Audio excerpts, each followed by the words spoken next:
you just give her big boobs? Did you say something to my photo? I did. I just made you look really fat. We should Snapchat this moment.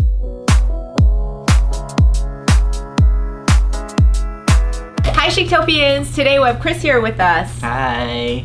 So I have him here because today we're talking about best photo editing apps, and Chris is really the in-house expert on this. Yeah, I manage our Instagram and I look at a lot of people's Instagrams, especially bloggers' Instagram, so photo editing apps are kind of my specialty.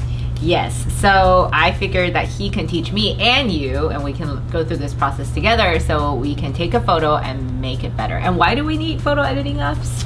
Well, you know, photos just don't always come out perfect. Even the ones you take? Even the ones I take, and every photographer uses a Photoshop, so you know it's out there. You just gotta live with it.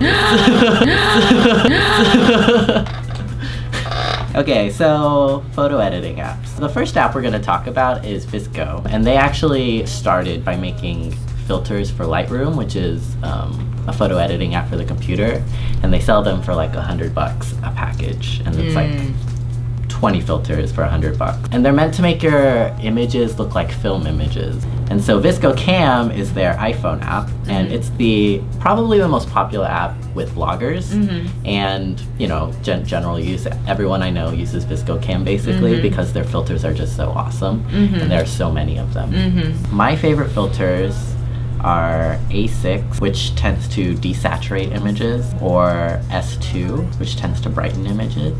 Lots of people like HB2. Those are like blogger favorites, especially with bloggers who, if you've seen like a feed where everything looks like really white and really gray, they're using HB2 and HB1 as their filters. The other really cool thing is that it has this thing called a grid, and I use it to replicate my Instagram feed. It's like especially useful if you try to create a cohesive look on your feed. The things that I don't like about VSCO Cam is that their black and whites aren't quite as cool. And also they have in-app editing tools, but they aren't as sensitive as some other tools because you basically just count like 1, 2, and each of those is 20%. So like it does 20% higher exposure. So they're not quite as sensitive as other apps, but most people use VSCO for their filters. So yeah, that's the reason that people use VSCO Cam.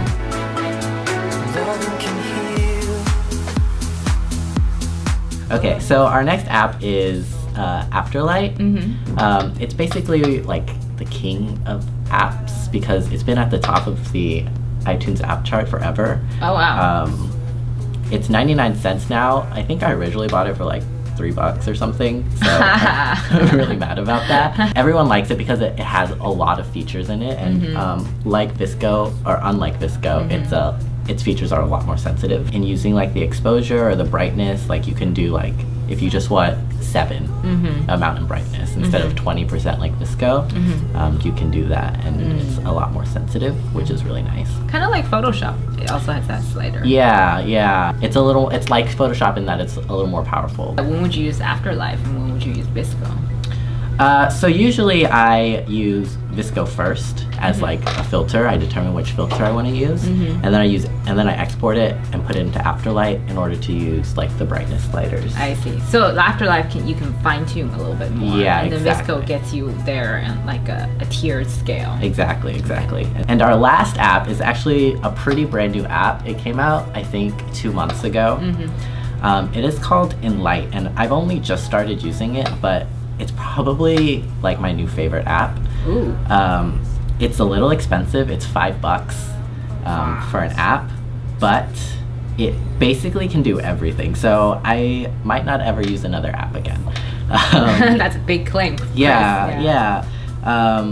So it has, you know, like your basic adjusting things just like Afterlight, but the tools, you can like even do a curves like in Photoshop, which is pretty cool. It's, You kind of are required to know about curves in order to use them. Photographers who have used Photoshop, this is like something that they'll really love. It was made by the people who made Facetune. So like where you like can change the shape of your face. So it can also do that. You can change the shape of like your image. Ooh. But you can like really you can make someone look bigger, smaller, you can change the size of their head, you can bloat them. But it also has like really cool artistic effects, like you can turn your image into a sketch. Oh yeah, just like Photoshop. Yeah. So it's like a mini Photoshop kind of. And Photoshop does have an app. I know that you use that, Helen. But it's not on this list of recommended and approved by Chris. Right. Thank you, Chris. That was very educational. I look forward to taking more photos and downloading these apps just to play. Yeah. It's like the adult playbook. Actually, that doesn't sound so right. Well, now everyone can be a pro Instagrammer. Okay, we look forward to you sharing your photos, and please do tell us what your favorite Instagram app is, and we'll see you next time. Bye. Bye.